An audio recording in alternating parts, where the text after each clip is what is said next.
हाँ ठीक है।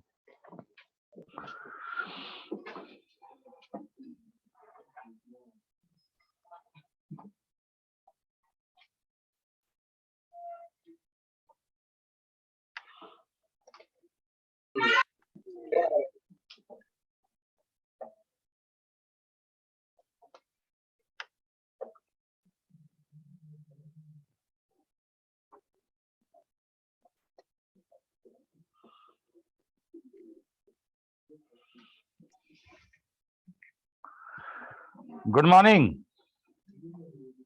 Good morning sir. Good morning sir. ठीक है, हो रहा है, हो रहा है।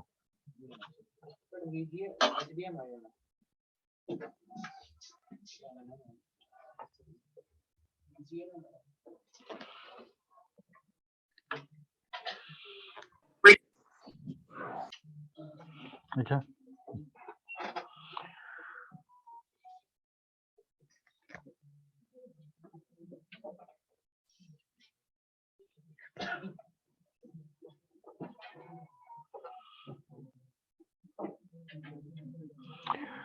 सब लोग वीडियो ऑन कर लीजिए अपना।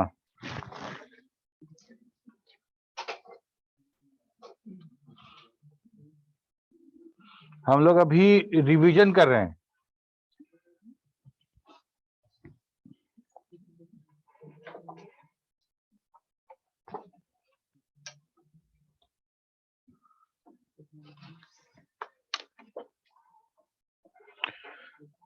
पिछले क्लास में हम लोगों ने रेजिस्टेंस के को रिवाइज किया था।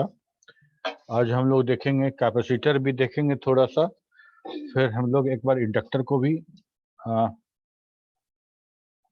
डिस्कस करेंगे और उसके बाद फाइनली हम लोग सेमीकंडक्टर पे चलेंगे। ओके, तो व्हाट इज कैपेसिटर? बताओ, ऑनलाइन में कोई बताओ। Sir, it stores the charge. Stores charge. और कोई? It has two ability to store the energy. Store the energy. Good, ठीक है। कैपेसिटर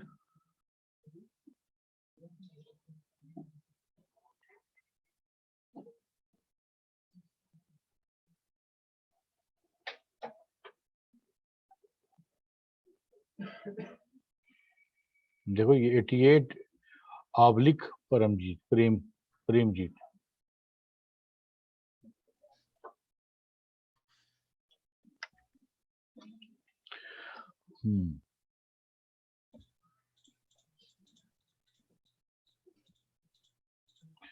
देखो, कैपेसिटर में सबसे इंपॉर्टेंट क्या है ना कि जब कैपेसिटर पूछा जाएगा तो कंस्ट्रक्शन पूछा जाएगा।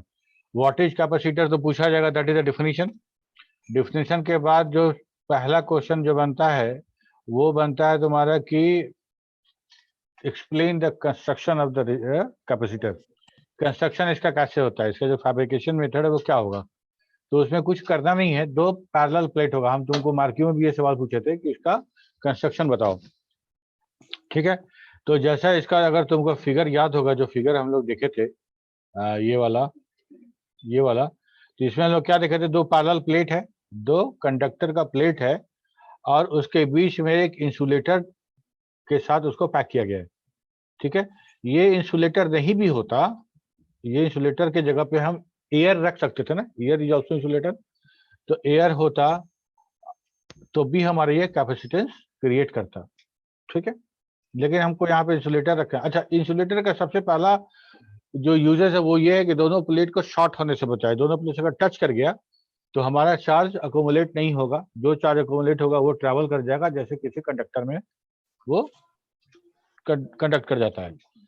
तो हमको दोनों के बीच डिस्टेंस चाहिए था और वो डिस्टेंस हम बगैर डाइलेक्ट्रिक मीडियम के भी कर सकते थे। लेकिन डाइलेक्ट्रिक मीडियम क्यों लगाया गया ये तो पता है तुमको, क्योंकि हमारा वो रेसिस्ट करता था अपोजिट इलेक्ट्रिक फील्ड से और ज्यादा चार्ज हमको स्टोर करना पड़ता तो उस पोटेंशियल तक पहुंचने के लिए। सर, पहला सवाल है व्हाट इज कैपेसिटर। तो कैपेसिटर स्टोर्स एनर्जी, है ना, in the form of charge. सबसे अच्छा जो डेफिनेशन है कि capacitor stores energy in the form of charge. Okay, construction कैसे होगा? तो इट्स कंस्ट्रक्ट इट कैपेसिटर। एक मिनट,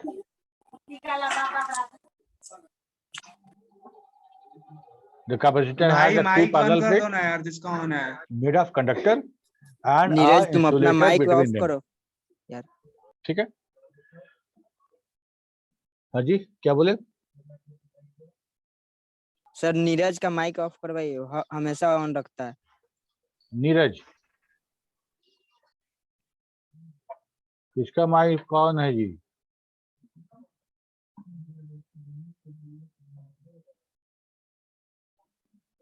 ऑफ हो गया सर। हाँ ठीक है। हाँ ठीक है, वो चला गया।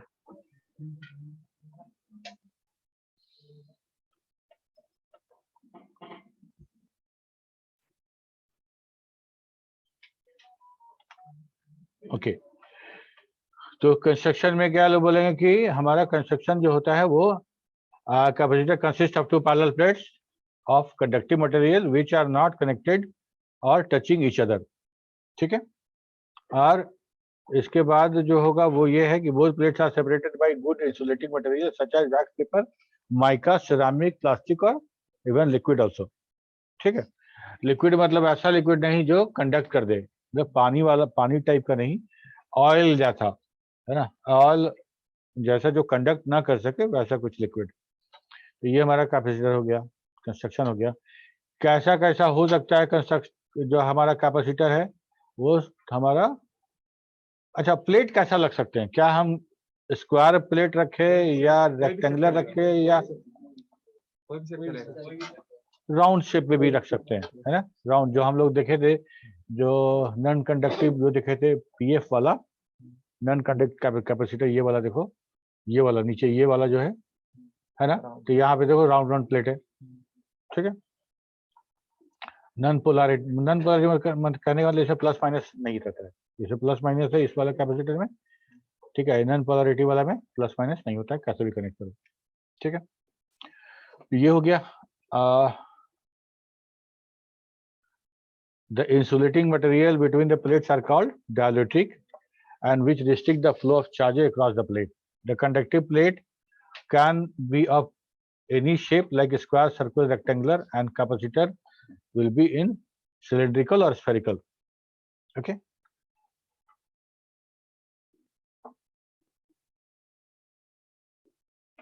यहाँ तक हो गया। तो इसके बाद जो नेक्स्ट क्वेश्चन बनता है वो बनता है कि कैपेसिटेंस क्या होता है, व्हाट इज द कैपेसिटेंस। तो कैपेसिटेंस क्या है? हाँ, उसको वो चार्ज एनर्जी स्टोर करने का जो कैपेसिटी है उसी को बोलते हैं कैपेसिटेंस। तो capacitance is a capacity of a capacitor to store energy. कितना एनर्जी तुम स्टोर कर सकते हो? क्या इतना एनर्जी कि सिर्फ एलईडी बल्ब जले, या इतना एनर्जी कि हम छूते तो हमको शॉक लग जाए। ठीक है, तो ये हो गया कैपेसिटेंस। जब कैपेसिटेंस समझ में आ गया तुमको, तो उसका नेक्स्ट क्वेश्चन जो बनता है वो ये बनता है कि वैसा कौन कौन सा फैक्टर है जो किसी कैपेसिटर के कैपेसिटेंस को अफेक्ट करता है। Factor affecting the capacitance of the capacitor. area Sir, of plates, potential difference. Permittivity and area distance between plates. ठीक है, तो समझ में आ गया कि जितना बड़ा क्षेत्रफल होगा, एरिया होगा, जितना बड़ा साइज होगा प्लेट का, उतना ज्यादा हम उस पर, उतना ज्यादा आयंस होगा ना, उतना ज्यादा आयंस होगा और उतना ज्यादा हम उस पर चार्ज कलेक्ट कर सकेंगे। ओके, दोनों के बीच का डिस्टेंस। अच्छा, सबसे पहले ये बात करते हैं कि बीच का डायलेक्ट्रिक मीडियम। बीच का डायलेक्ट्रिक मीडियम है जब हमारा दोनों प्लेट चार्ज होता है, आवेशित होता है, तो उसके फोर्स ऑफ अट्रैक्शन और फोर्स ऑफ रिपल्सन के कारण उस डायलेक्ट्रिक मीडियम के भीतर जितने आयंस हैं, क्योंकि वो नॉन कंडक्टर है, नॉन कंडक्टर में हम लोगों ने बोला था कि चार्ज तो होगा बट वो ट्रैवल नहीं करेगा। उसमें प्लस जो कंडक्शन बैंड है और वैलेंस बैंड है के बीच का एनर्जी गैप बहुत ज्यादा है, तो हमारा कंडक्ट नहीं करेगा but charge will be there. बात किए ना उस दिन जो हम लोग लास्ट टाइम पढ़े थे इलेक्ट्रिसिटी। यस और नो बोलो ना। ठीक है, तो चार्ज तो है वहां पे, लेकिन हम उस चार्ज को जैसे ही दो चार्ज प्लेट के बीच में रखते हैं तो वो उस अट्रैक्शन के कारण वो अलाइन हो जाता है। अलाइन होने का मतलब ये कि अगर ये मेरा नेगेटिवली चार्ज बॉडी है और इसके बीच में अगर हम कुछ आयन को रख रहे हैं तो ये घूम जाएगा, जितना प्लस वाला है सब उधर अट्रैक्ट हो जाएगा और इधर हो जाएगा, ट्रैवल नहीं करेगा। क्यों? क्योंकि वो नॉन कंडक्टर है, कंडक्शन नहीं होगा, but all the charge will B align in the opposite direction of the plate, charge of the plate. अब क्या हुआ कि मेरा ये माइनस ये प्लस, तो एक इलेक्ट्रिक फील्ड बनेगा, ठीक है। तो अगर इलेक्ट्रिक फील्ड अगर हम प्लस से माइनस की तरफ दिखाते हैं तो ऐसे एरो दिखाएंगे, ये प्लस और ये माइनस है, लेकिन बीच का आयन जो है, बीच में जो नॉन कंडक्टर है मेरे पास, उसका आयन जो अलाइन हुआ है इसके जस्ट अपोजिट होगा। जहां माइनस उस तरफ प्लस होगा, जहां प्लस वो माइनस होगा, तो Sir, इसका जो induced electric electric field field. बनेगा जस्ट उसका अपोजिट डायरेक्शन में बनेगा। Yes, ठीक है। sir. Yes, sir induced electric field बनेगा ना डाइलेक्ट्रिक में? हाँ वही बता रहे हैं। तो जो इलेक्ट्रिक फील्ड हमारा दो प्लेट में बन रहा है ना, जो दो इलेक्ट्रिक फील्ड जो हम प्रोड्यूस कर रहे हैं दोनों प्लेट के बीच में, उस इलेक्ट्रिक फील्ड के कारण जो इंड्यूस्ड इलेक्ट्रिक फील्ड हमारा डायलेक्ट्रिक में बनेगा, that will be opposite in the direction of plate, electric field of the plate. इससे क्या होगा? इससे ये होगा कि हम जब कोई पोटेंशियल अप्लाई करेंगे दोनों प्लेट के बीच में, तो जब तक हमारा दोनों प्लेट के बीच में उतना पोटेंशियल डिफरेंस नहीं अकोमुलेट होता है, तब तक कंडक्शन होता रहेगा। कहने का मतलब ये कि हम 5 वोल्ट का बैटरी अगर हम कनेक्ट करते हैं कैपेसिटर से, तो कैपेसिटर में चार्ज स्टोर होना शुरू हुआ और दोनों प्लेट के बीच का जो पोटेंशियल डिफरेंस है वो जब तक 5 वोल्ट तक नहीं पहुंचेगा तब तक कंडक्शन होता रहेगा, ठीक है। और हमारा कैपेसिटर चार्ज स्टोर करता रहेगा और स्टोर करता करता दोनों प्लेट के बीच में जैसे ही उसका जो डिफरेंस 5 वोल्ट का हो जाएगा और बैटरी भी 5 वोल्ट का है, सेम डिफरेंस नहीं रहा पोटेंशियल में, तो हमारा कंडक्शन स्टॉप हो जाएगा, नहीं होगा, ठीक है। तो Sir, यहाँ पे polarity ये आएगा? बात आ रहा है कि कितना कूलम चार्ज स्टोर करना पड़ा कैपेसिटर को उस पोटेंशियल पे जाने के लिए, ठीक है। पोटेंशियल तो पहुंच गए हम और हम उतना कूलम चार्ज स्टोर कर लिए। अब करना क्या है कि अब डाइलेक्ट्रिक मीडियम के बारे में जो बात करते हैं, जो परमिटिविटी, वो क्या है? वो ये है कि हम जब दोनों के बीच में जब पोटेंशियल डिफरेंस की बात करते, इलेक्ट्रिक फील्ड की बात करते थे, तो जो induced electric field between the plate है, वो उसको जो चार्ज जो हम पोटेंशियल डिफरेंस पे जा रहे हैं उसको वो एडजस्ट करता है, उसको वो नलिफाई करता है। तो होता क्या है कि उस पोटेंशियल डिफरेंस पर पहुंचने के लिए और कूलम चार्ज स्टोर करना पड़ता है, ठीक है। तो अब क्या हो गया कि अब उस डाइलेक्ट्रिक मीडियम में जो फील्ड इंड्यूस्ड हुआ है उसके कारण हमको और कूलम ज्यादा चार्ज स्टोर करना पड़ा, तब जाके। अभी क्या था कि अगर डाइलेक्ट्रिक मीडियम को अगर हम एयर मान लें तो हम बहुत जल्दी हम वहां पे वो पोटेंशियल डिफरेंस पैदा कर सकते थे, एक्युमुलेट कर सकते थे, लेकिन अब हमको उस पोटेंशियल डिफरेंस पे पहुंचने के लिए और ज्यादा चार्ज इकट्ठा करना पड़ेगा, ठीक है। तो अब क्या हो गया ना कि कैपेसिटेंस बढ़ गया ना मेरा, पहले कम चार्ज में हम उस पोटेंशियल डिफरेंस पहुंच रहे थे, हमको चार्ज बहुत ज्यादा स्टोर करना पड़ रहा था, जो मैग्नीट्यूड ऑफ द चार्जेस है ना वो ज्यादा स्टोर करना पड़ा due to this dielectric medium. इसीलिए इसको बोलते हैं कि हम लोग परमिटिविटी। तो 3 फैक्टर हुआ, area of the plate, distance. अच्छा, डिस्टेंस ऑफ द प्लेट कैसे? जितना दूर रहेगा उतना कम पोटेंशियल डिफरेंस होगा। तो पोटेंशियल डिफरेंस दूर रहने में घट जाएगा, पोटेंशियल डिफरेंस तो जितना उतना ही रहेगा। कैसे, क्यों भाई? इनर्शिया प्रोपोर्शनल तो होता है, लेकिन ऐसे जैसे मान लो कि कोई कैपेसिटर है, सब कुछ समान है और एक के बीच में थोड़ा सा डिस्टेंस बढ़ा दें, तो हम कह रहे हैं कि अगर डिस्टेंस बढ़ा देते हैं तो उसका कैपेसिटेंस घट जाएगा। इसको जस्टिफाई करो।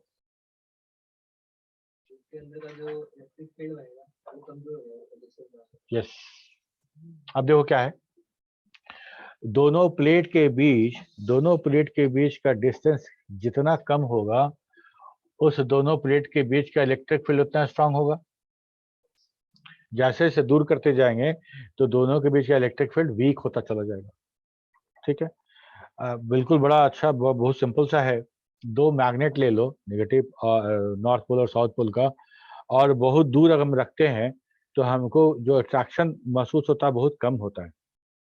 लेकिन अगर तुम दोनों हाथ से पकड़ के कितना भी कोशिश करो, एक सुई के नोक के बराबर डिस्टेंस पर उसको हम पकड़े रहें, टच ना होने दें, लेकिन डिस्टेंस भी एक सुई का नोक के जैसा हो, मतलब बहुत पतला, एक पेपर जा सके इतना ही डिस्टेंस रखना है और उसको होल्ड करना है, नहीं कर पाओगे। क्यों? क्योंकि वहां पे उसका जो फोर्स ऑफ अट्रैक्शन है बहुत ज्यादा है, मैक्सिमम है। ठीक है, तो इसीलिए हम वहां पे उसको, तो जितना नजदीक होता जाएगा, जैसे वहां पे मेरा जो फोर्स ऑफ अट्रैक्शन जो दोनों पोल के बीच में जो बन रहा है, यहाँ भी वही बात है। दोनों प्लेट जितना क्लोज रहेगा उसके बीच का इलेक्ट्रिक फील्ड उतना स्ट्रांग रहेगा, और जितना स्ट्रांग रहेगा डाइलेक्ट्रिक मीडियम को उतना ही स्ट्रांगली वो डायरेक्ट करेगा। ठीक है, इसलिए हम कहते हैं क्या कि एरिया ऑफ द प्लेट हो गया, दूसरा हो गया डिस्टेंस बिटवीन द प्लेट, तीसरा हो गया मटेरियल, कौन सा मटेरियल आप यूज कर रहे हैं, कौन सा मटेरियल आप यूज कर रहे हैं, वो कितना strong magnetic field, sorry electric field वो प्रोड्यूस कर पा रहा है दोनों प्लेट के कारण। ठीक है, क्लियर है तुम लोग को? इधर दीपक कुमार, सौरभ कुमार, प्रियंशु, तुम लोग को बोले कैमरा ऑन करके रखने के लिए, तुम लोग ऑफ कर दिए। देखो तुम लोग को रिमूव कर देंगे क्लास से हम।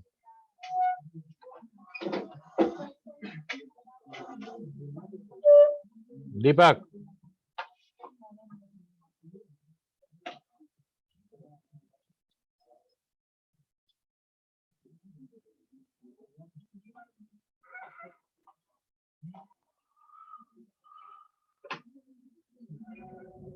Priyanshu Kumar,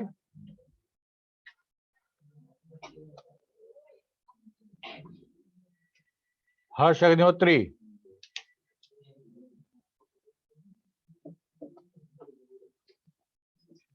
Rahul, roll number 17, yes sir.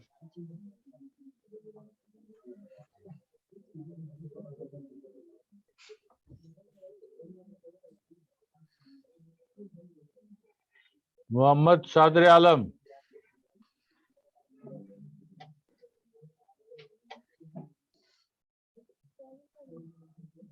Neeraj Kumar,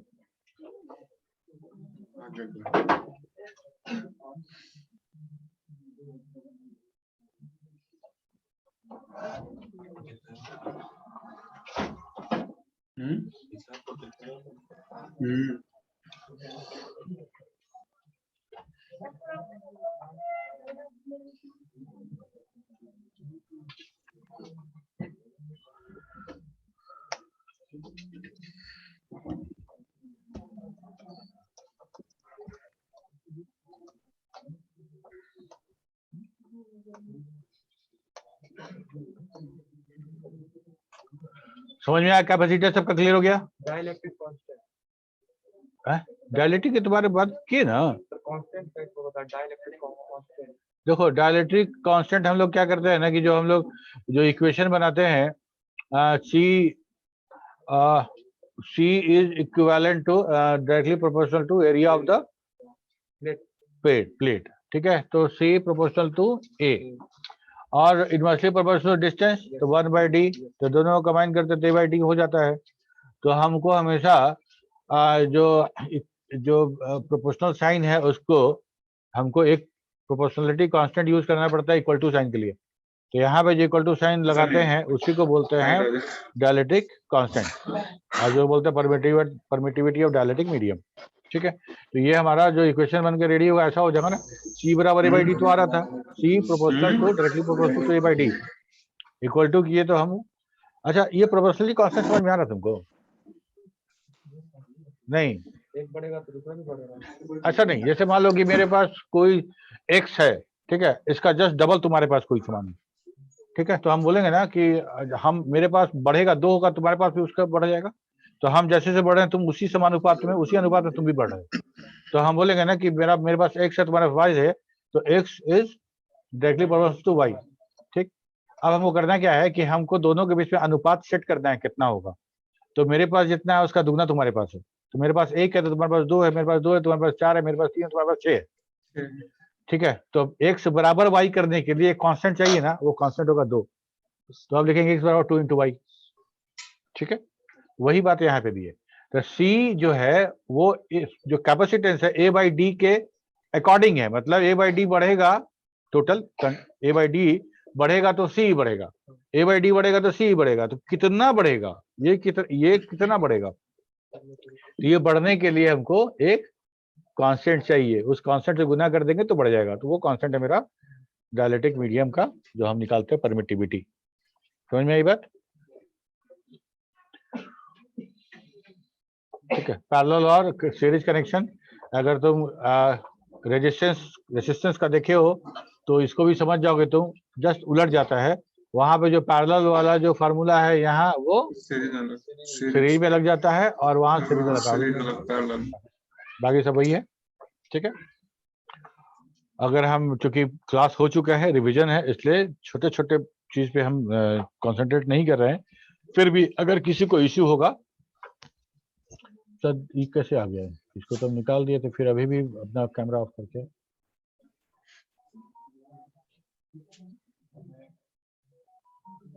देखो। तुम लोग अपना कैमरा नहीं ऑन रखोगे तो हम तुम लोग को क्लास में नहीं रखेंगे।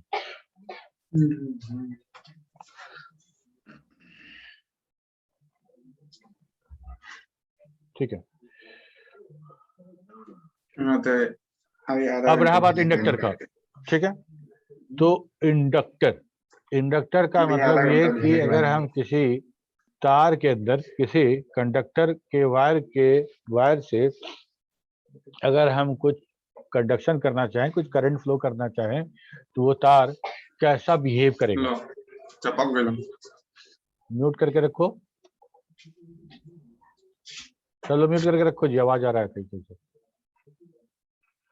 ठीक है, तो अच्छा,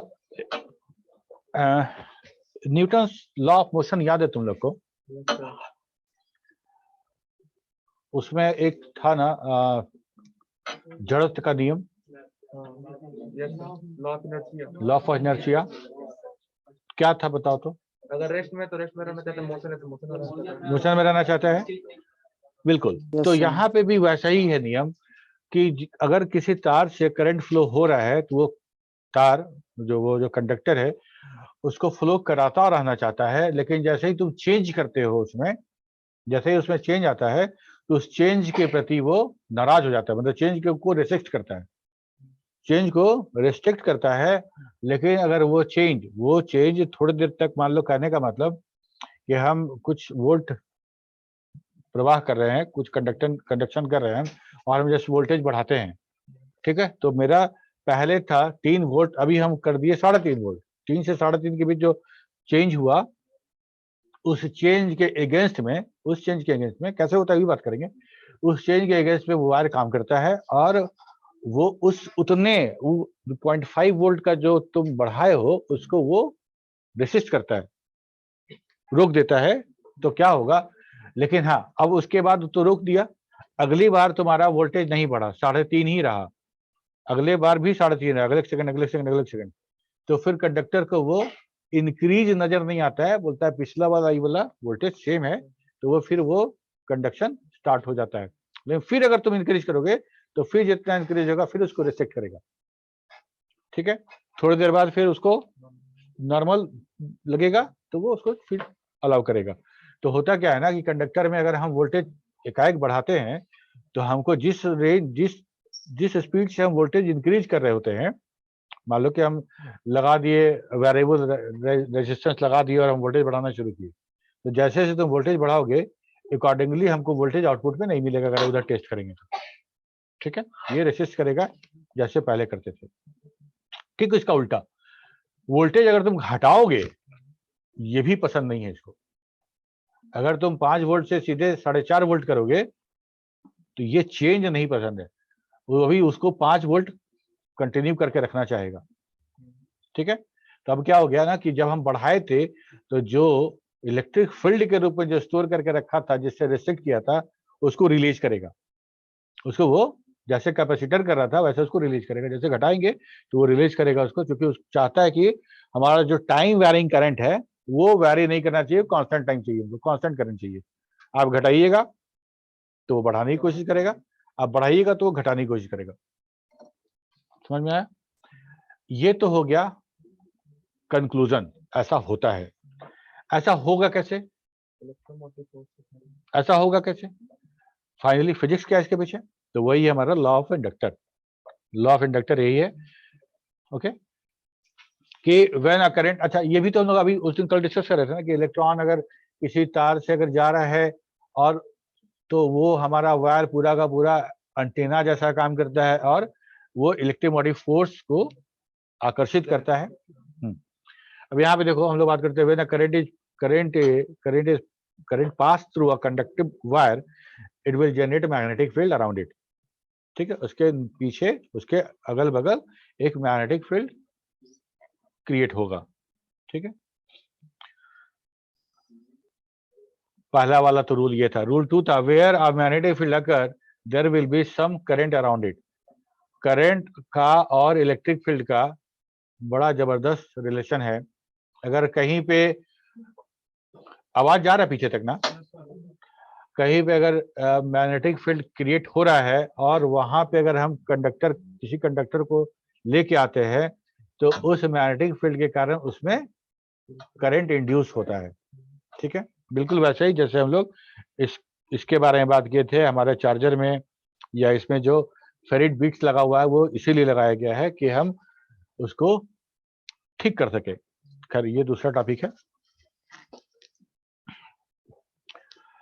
हाँ, तो दूसरा हो गया। तीसरा रूल है, when a conductor is kept under a magnetic field and this magnetic field changes, then EMF generates, and this EMF is to pass some current to another conductor.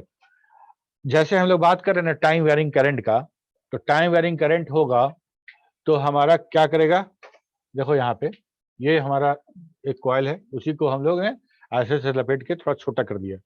छोटा करने से क्या हो गया कि हमारा जो EMF क्रिएट होगा वो अब कम दूरी में होगा तो स्ट्रांग होगा। पहले इतना दूर में हो रहा था, अब हम इतना दूर में उसको लपेट के कर दिए। ठीक है, अब यहाँ पे जब हम करंट का प्रवाह करेंगे, कंडक्शन करेंगे, तो कंडक्शन ऐसे करके आगे बढ़ेगा और जिस समय यहाँ से करंट जा रहा होगा तो ये जो EMF क्रिएट करेगा, इस EMF में ये वाला कॉइल भी आएगा, ये वाला कॉइल भी आएगा, दोनों कॉइल आएगा। ठीक है, और इलेक्ट्रिक फील्ड इसमें जस्ट अपोजिट बनेगा। और ये कब बनेगा? जब टाइम वेरिंग इलेक्ट्रोमैग्नेटिक फोर्स बनेगा। और वो कब बनेगा? जब टाइम वेरिंग करंट होगा। कहने का मतलब तुम्हारे करंट के मैग्नीट्यूड में अगर अंतर नहीं है तो हमारा EMF क्रिएट नहीं होगा, और जब EMF क्रिएट नहीं होगा तो इंडक्टेंस भी क्रिएट नहीं होगा, है ना। सबसे पहले ये बताओ कि तुम टाइम वेरिंग करंट को कैसे समझते हो? सबसे मुख्य मुद्दा जो है, अगर टाइम वेरिंग करंट को तुम समझ पाओगे तो सब समझ जाओगे, कहीं कोई दिक्कत नहीं। उसका पोलैरिटी चेंज हो रहा हो या पोलैरिटी का डायरेक्शन चेंज हो रहा हो, डायरेक्शन चेंज हो रहा हो या पोलैरिटी चेंज हो रहा हो। ठीक है, हर टाइम इंस्टेंस पे जो जाने वाला करंट है उसका या तो मैग्नीट्यूड अंतर हो जाए या डायरेक्शन अंतर हो जाए, टाइम वेरिंग करंट हो गया, है ना। तो हम लोग जैसे AC को दिखाते हैं ना, साइन वेव को ऐसे करके दिखाते हैं। इसका मतलब क्या है? इसका मतलब है एक एक्सिस पे टाइम, दूसरे एक्सिस पे वोल्टेज रख लो। भाई म्यूट करके रखो ना, कौन हो तुम लोग? नीरज है। हम तुम लोग को अनम्यूट करने का परमिशन विड्रॉ कर रहे हैं। तुम लोग मतलब इनफ समझदार नहीं हो, और तुम लोग को जो सवाल करना होगा हैंड रेज करना, हम अनम्यूट करेंगे तब सवाल करना। हाँ, क्या कर रहे थे? एक्सिस पे करंट रखें, एक एक्सिस पे करंट रहेगा, एक मिनट, दिमाग निकल जाता तुम। हम लोग बात कर रहे थे इलेक्ट्रोमैग्नेट, हाँ, जो अगर मान लो टाइम वेरिंग करंट, हाँ सही, तो एक एक्सिस पे हमारा वोल्टेज है, एक एक्सिस पे टाइम है। तो अभी मान लो हम बोलते हैं 10:00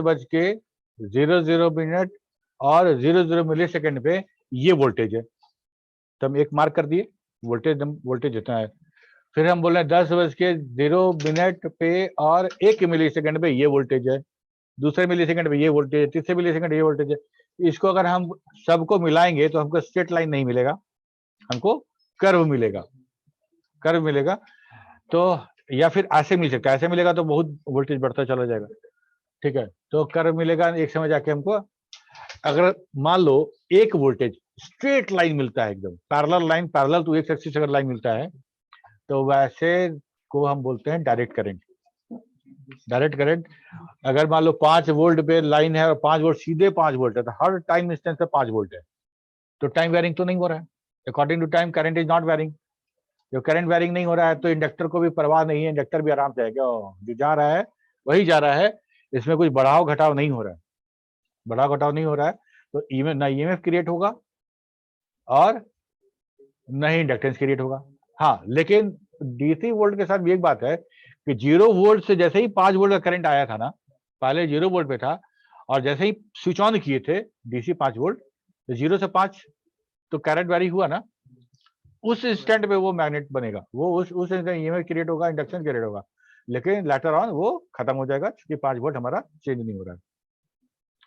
इसको बड़ा अच्छा से दिखाए थे क्या, एक फिजिसिस्ट है, उनका लैब में इसको समझाने के लिए वो क्या कर रहे थे, एक कॉइल लिए, कॉइल रख दिए, कॉइल में मल्टीमीटर जोड़ के रख दिए वहां पे, एक मैग्नेट, वो मैग्नेट को धीरे धीरे कॉइल की तरफ लेके गए ऐसे स्लोली, ठीक है। तो जैसे जैसे मैग्नेट कॉइल की तरफ जा रहा था वैसे थोड़ा सा जो मीटर का जो निडल है उसमें थोड़ा सा फ्लक्चुएशन मिल रहा था, ठीक है। फिर उन्होंने क्या किया कि इसी वही काम को दोबारा किए और इस बार बहुत तेजी से लेके गए मैग्नेट को। इस बार जो निडल का फ्लक्चुएशन था वो बहुत ज्यादा था, समझ रहे हो क्यों? क्योंकि हम यहाँ पे टाइम वेरिंग ईएमएफ की बात कर रहे हैं, इलेक्ट्रोमोटिव फोर्स, ठीक है। टाइम वेरिंग कितने, एक सेकंड में यहाँ से यहाँ पहुंच गया, और पिछली बार यहाँ से यहाँ जाने में 4 सेकंड लगा था। तो वो जो मैग्नेटिक फील्ड का जो वेरिएशन था वो 4 सेकंड में यहाँ तक आया था, अब 1 सेकंड में चले आए, ठीक है। इसीलिए है कि अगर बहुत तेज अगर जो डायनेमो को बहुत तेज नचाया जाए तभी हमारा बिजली बनता है, धीरे धीरे नचाने से बहुत कम बिजली बनेगा या नहीं के बराबर बनेगा, ठीक है। तो ये काम हो गया मेरा। तुम्हारा जो किचन में यूज करते हैं ना इंडक्शन स्टोव, इंडक्शन चूल्हा जो यूज करते हैं, बिल्कुल इसी थ्योरी पे बना हुआ है। उसमें भी कॉइल होता है और उसमें एक कुछ अलग सा ट्रांसफार्मर लगा होता है जो स्टेप अप करता है बहुत हाई वोल्टेज पे, और उस कॉइल से वो इंडक्टेंस, वो ईएमएफ क्रिएट होता है टाइम वेरिंग में, और उस इंडक्टेंस के बीच में कोई और मेटल आने पे उसके अंदर हमारा हीट जनरेट करता है इन द फॉर्म ऑफ ये वाला, ठीक है। उसमें तुम अगर कुछ अगर नापोगे, मेजर करोगे मीटर से, तो उसमें तुमको वोल्टेज भी मिलेगा, ठीक है। अभी हम उस दिन तुमको बताए थे, तो एक वीडियो भेजने बोले थे, भेजेंगे, भूल गए। उसमें जैसे पहले कोई भी चीज था लाल करके उसको ठोक के बनाया जाता था, लोहा को स्पेशली, आयरन को। तो अब कोयला महंगा है, गैस का किल्लत है, तो अब क्या करते हैं ना, यही इंडक्टर यूज करते हैं, इंडक्टर का कॉइल बनाते हैं और कॉइल के बीच में उस रॉड को, उस आयरन को लेके जाते हैं, तो उस इंडक्टेंस के, उस ईएमएफ के जो म्यूचुअल इंडक्टेंस वाला है, उसमें जब उस ईएमएफ के अंदर वो आता है और इतना हाई ईएमएफ प्रोड्यूस करते हैं और इतना हाई वेरिंग होता है कि उसको संभाल नहीं पाता और गर्म हो जाता है एकदम इंस्टेंट। वो गैस पे और जो कोयला पे इतना नहीं होगा जो इतना इंस्टेंट हम यहाँ पे कर पाते हैं। गया ऑन, स्विच ऑन किए, लाल हो गया, निकाल लो और लेके चले जाओ, वहां जाके ठोक पीट के उसको बराबर कर दो, ठीक है। तो थ्योरी ऑफ इंडक्टर में क्या है, the current through a conductor produces the magnetic field around it. The extent of this field depends upon the value of current passing through the conductor. If the current through the coil gets changed, the magnetic flux produced by it will also get changed at the same rate. If this flux already surrounded the coil, it changing the flux link the coil. Now, according to the Faraday law of the electromagnetic induction, if changing flux links with a coil, there will be induced EMF in it. As per the Lenz's law, this induced EMF opposes the current passing the conductor. That is, the induced EMF is in opposite direction of the applied voltage across it. ठीक है? So we know that the induced EMF across a coil is directly proportional to the rate of change of the current. This proportionality constant in that relation is known as the inductance. That is V proportional to di बटा dt. I बटा t हम निकाल रहे हैं, हम I बटा t हम time varying current के बारे में बात कर रहे हैं और d लगा दिए हैं वेरी स्मॉल के लिए, ठीक है. di by dt very small difference in the, और इसको अगर हम इक्वल टू लगाएंगे तो हमको यहाँ पे एक प्रोपोर्शनलिटी कांस्टेंट लगाना पड़ेगा जिसको हम लोग L यूज कर रहे हैं.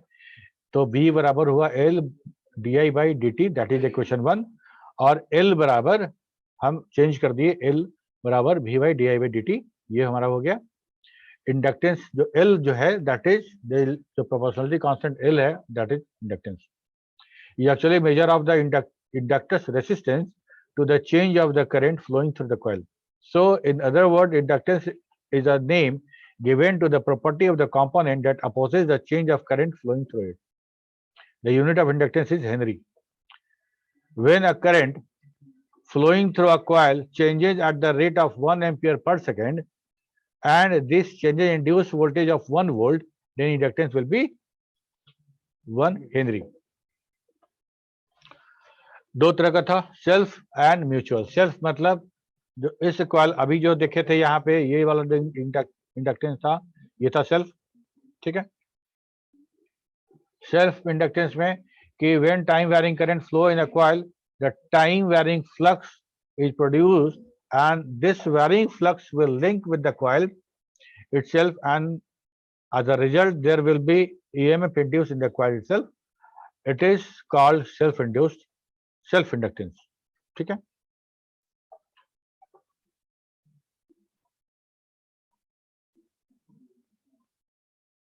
क्या दिक्कत है नीरज को बार बार कैमरा ऑफ कर लेता है?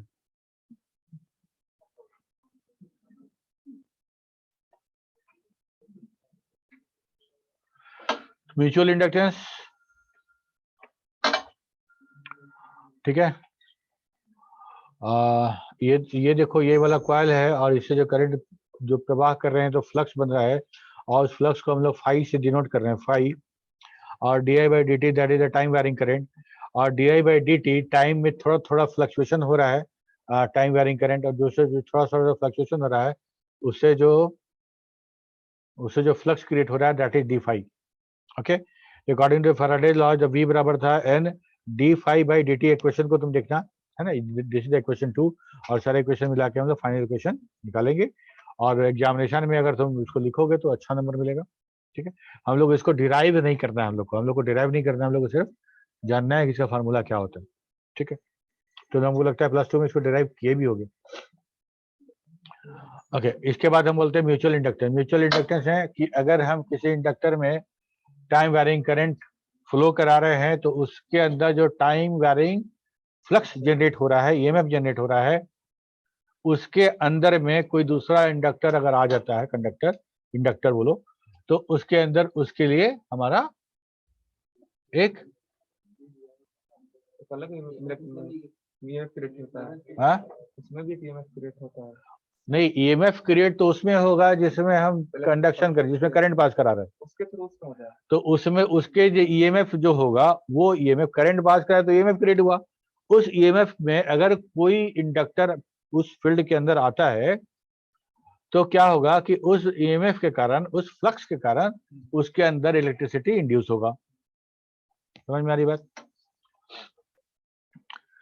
अब देखो, सब कुछ अगर तुम कोरिलेट करोगे ना तो एक एक चीज समझ में आएगा तुमको. इसीलिए हम लोग बात कर रहे थे रेजिस्टेंस के नॉइज के बारे में, इसीलिए हम लोग बात करते हैं सिग्नल के नॉइज के बारे में. क्योंकि एंटेना तो है मेरा, एंटेना जो है मेरा वो किसी ईएमएफ को स्टोर को कैच करने के लिए हमको मिला हुआ है, और कोई ईएमएफ आएगा. अब जैसे मतलब मेरे मोबाइल के अंदर भी तो एंटेना है, ये एंटेना है, और तुम जो बात कर रहे हो, हम लोग जो बात करते हैं ओवर द एयर, वो इसमें कहीं ना कहीं आके तो फिर इलेक्ट्रिक पल्स बनता होगा, ठीक है। तो ये एंटेना है तुम्हारे उस ईएमएफ को कैच करता है, उसको प्रोड्यूस करता है, उसके कारण इसके अंदर इलेक्ट्रिसिटी प्रोड्यूस होता है, बहुत माइनर होता है, और उसको बाद में फिर एम्पलीफाई करके हम लोग सुन लेते हैं। तो लॉजिक सब जगह वही है। तो म्यूचुअल इंडक्टेंस में क्या होगा, तो when time varying current flow in a coil it produces time varying flux. This time varying flux may link with another nearby coil. Due to this flux linkage, there will be induced EMF in second coil. This type of induced inductance is called mutual inductance. Okay? ये वाला देखो, ये coil है मेरा, और हम लोग जो रेक्टिफायर पढ़ेंगे, ट्रांसफार्मर पढ़ेंगे ना, तो तुमको इसी को हम इस टॉपिक को हम तुमको याद दिलाएंगे वहां पे कि हम लोग ऐसा पढ़े थे। तो मान लो I1 करंट है, इस करंट को इस कॉइल से हम पास करा रहे हैं, इस कॉइल से पास करा रहे हैं, तो इस कॉइल के अंदर इसका ये N1 है, नंबर ऑफ टर्न है, इसके अंदर जो हमारा फ्लक्स है Q11 है, ठीक है। ये जो फ्लक्स इसके अंदर प्रोड्यूस हुआ, और इस फ्लक्स के कारण ये जो मैग्नेटिक फील्ड क्रिएट हुआ, तो जितना एरिया मैग्नेटिक फील्ड क्रिएट हो रहा है उसी फील्ड के अंदर हम एक दूसरा कॉइल रख देते हैं, ठीक है। तो हमको क्या होगा, इसमें करंट मिलेगा ना, इसमें करंट मिलेगा। तो मान लो कि मैग्नेटिक फील्ड क्रिएट किया और यहाँ है नहीं करंट मिल रहा है, तो और नजदीक लेके आएंगे, और नजदीक लेके आएंगे, और नजदीक लेके आएंगे। एक समय ऐसा आएगा कि हमको वोल्टेज वोल्टेज दिखने लगेगा। तो हम लोग कह रहे हैं क्या कि इसमें जो हमको जो अकोमुलेट हो रहा है, that is a flux created in this coil, that is the Q12, coil number 2 है, और इसमें नंबर जो है वो 2 है, ठीक है। तो क्या N2 is the number of turn, okay. तो नंबर ऑफ टर्न बहुत इंपॉर्टेंट है, तार की मोटाई इंपॉर्टेंट है, तार कितना मोटा कॉइल बना रहे हैं आप, क्योंकि तार जितना मोटा होगा उसका रेजिस्टेंस उतना कम होगा, उसमें इंड्यूस ईएमएफ, इंड्यूस इलेक्ट्रिक ज्यादा होगा, नंबर ऑफ टर्न से भी फर्क पड़ेगा, जितना नंबर ऑफ टर्न होगा, सारे नंबर ऑफ टर्न को वो फ्लक्स फील होगा। तो I1 is current passing through the coil 1 due to this flux created in the coil 1 is Q11 and coil 2 is Q12. N1 and N2 are the number of turns in the both coils respectively. Voltage generated is coil 2, that is V2.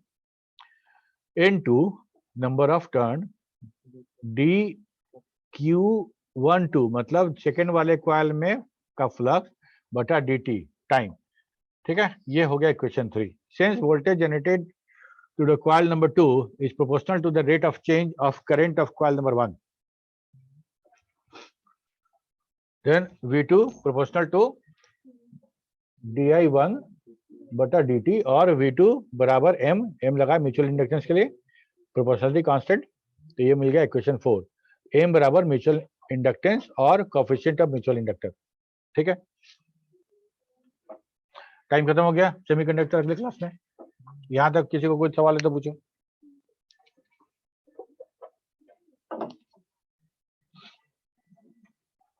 हम तुमको आज भेज दिए हैं, semiconductor में जहाँ तक पढ़ाई हुआ उसका भी भेज दिए हैं, और ये भी भेज दिए, ठीक है।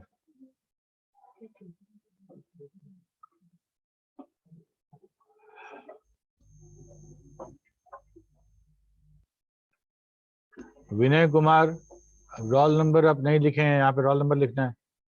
और प्रेमजीत सिंह 88 ऑब्लिक नहीं है, 88 डैश है without any space. Sudhanshu Kumar Singh नाम के पहले स्पेस दिए हो, हटा लो। रोल नंबर डैश नेम, हाँ सौरभ पूछो, कुछ पूछना चाह रहे हो?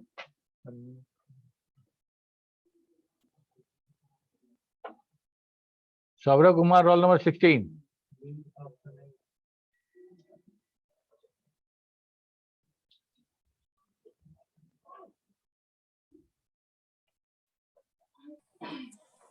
Yes sir. हाँ पूछो। टाइम वेरिंग सर रिपीट कर दीजिए थोड़ा। Time varying current, okay. Yes. Time के अकॉर्डिंग वैरी करने वाला, टाइम के अकॉर्डिंग वैरी करने वाला, और एक दो होता है, एक होता है कांस्टेंट। कांस्टेंट कहने का मतलब all the time current will not fluctuate, current will not fluctuate. और करंट फ्लक्चुएट करने का मतलब कि कभी अभी इतना वोल्टेज, थोड़ी देर बाद वोल्टेज कम हो जाएगा, थोड़ी देर बाद वोल्टेज और कम हो जाएगा, थोड़ी देर बाद वो नेगेटिव हो जाएगा या बढ़ जाएगा। समझ में आ रही बात? अगर मान लो कि हम अभी प्लग में मल्टीमीटर लगाएं तो हमको अगर आ रहा है 220, 230, 235, 240, इसी को बोलते हैं वायरिंग करंट। अगर हम मेजर करें और हमको 240 पे कांटा रुक जाए और वो 235 में नहीं हो रहा है, 240 से ऊपर भी नहीं जा रहा है और कम भी नहीं जा रहा है, तो इसको बोलेंगे कांस्टेंट है। लेकिन हमारा एसी कभी कांस्टेंट नहीं होता है, ठीक है? तो वो समझाने के लिए बोल रहे हैं। एसी हमारा कंप्लीट फ्लक्चुएट करता है और हमारा ये जो करंट आता है grid say that is 50 hertz, मतलब 1 सेकंड में 50 बार फ्लक्चुएट करता है। 0 से 240, 240 से 0 अगर निगेटिव, 0 से -240, -240 से 0 फिर 0, ठीक है? तो टाइम वेरिंग करंट कहने का मतलब कि वो कांस्टेंट नहीं है, हर टाइम में वेरी कर रहा है करंट, चेंजिंग। समझ में आ रही बात? तो एसी करंट का जब भी हम बात करेंगे alternate current, it is always time varying current, ठीक है? फ्रीक्वेंसी कुछ भी हो सकता है, अगर फ्रीक्वेंसी कम है तो हम बोलेंगे कि वो टाइम वेरिंग कम है, मतलब time according to time very कम हो रहा है। जैसे जैसे फ्रीक्वेंसी बढ़ता जाएगा वैसे वैसे हम बोलेंगे कि टाइम वेरिंग ज्यादा है, ठीक है? The variation the current varying according to time is more, और जितना ज्यादा टाइम वेरिंग करंट होगा उतना ज्यादा ईएमएफ क्रिएट करेगा और उतना ज्यादा इंड्यूस्ड ईएमएफ हमको मिलेगा। समझ में आ रही बात? ओके, तो कहने का मतलब ये हुआ कि अगर हम एक धागा का रील ले ले, है ना, मशीन में जो धागा लगता है उसके ऊपर कॉइल लपेट ले, और ये सिंपल वाला तार नहीं, जो बिजली वाला आता है उसको छील के नहीं, वो फैन का कॉइल वाला जो तार होता है वो इंसुलेटेड होता है, वार्निश लगा रहता है उसके ऊपर।